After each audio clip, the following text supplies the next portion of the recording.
Hi. I've always felt like teaching's been a calling to me, and I've had many talks with God. As long as you want me to do this, I will do it. Recently, I feel like He's given me some opportunities to get out, but before I leave, I feel like these words have been placed on my heart to share. So here we go. I want to start off by saying my purpose here is out of love and because I believe there's still hope to make great changes. I come here with the spirit of knowing I do not have all the answers and must be willing to change parts of my perspective as well. It's with no easy decision that I decided to leave the teaching field.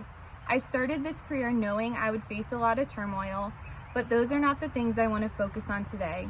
I was prepared for late night grading sessions, 20-minute lunches, and little monetary incentive.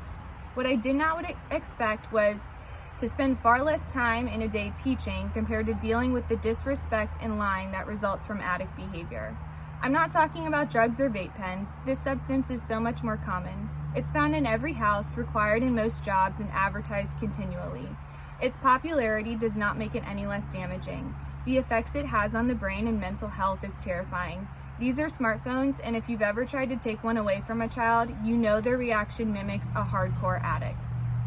The distractions these phones create has robbed me of many joys I thought this career would include. I no longer feel motivated to design creative lessons because nothing compares to the excitement of a 15-second viral reel.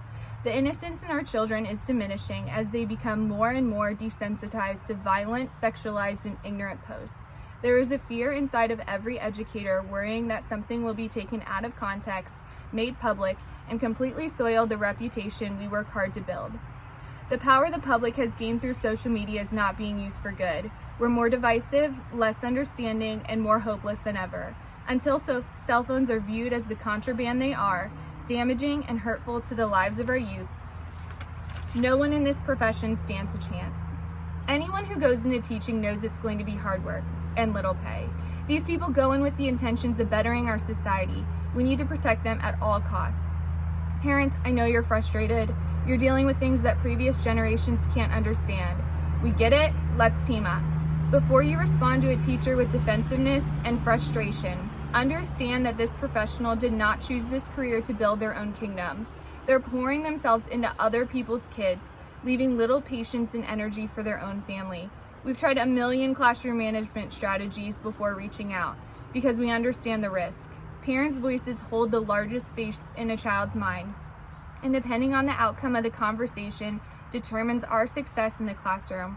We love your kids, they're frustrating, but we love them. Let us correct them so they know how to act without being controlled by impulses and unreliable emotions. To the school boards, relationships. That's what we've been told. These should be number one priority, but they never will be when all the focus and funding is placed on test scores and growth. We do not need another assessment platform or analysis on data. We need more support to allow us to love and teach more throughout the day.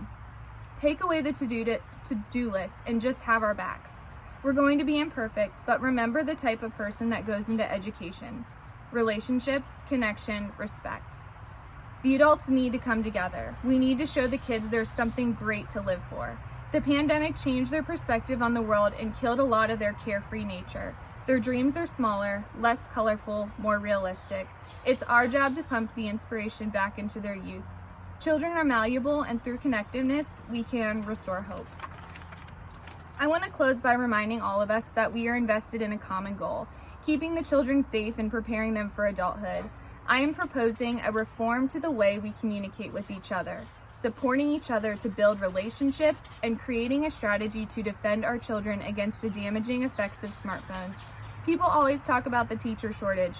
There will always be good people wanting to take on this fight and make a difference.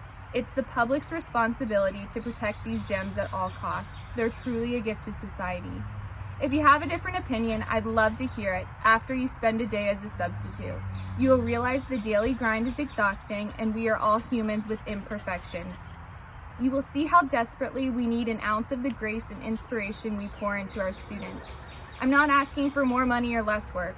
I'm saying please understand the current trajectory of education is not sustainable. Even though it would be easier for me to just move on to my next career, I am grateful for the perspective teaching has given me. I have a different appreciation for people I encounter and the trauma they've dealt with.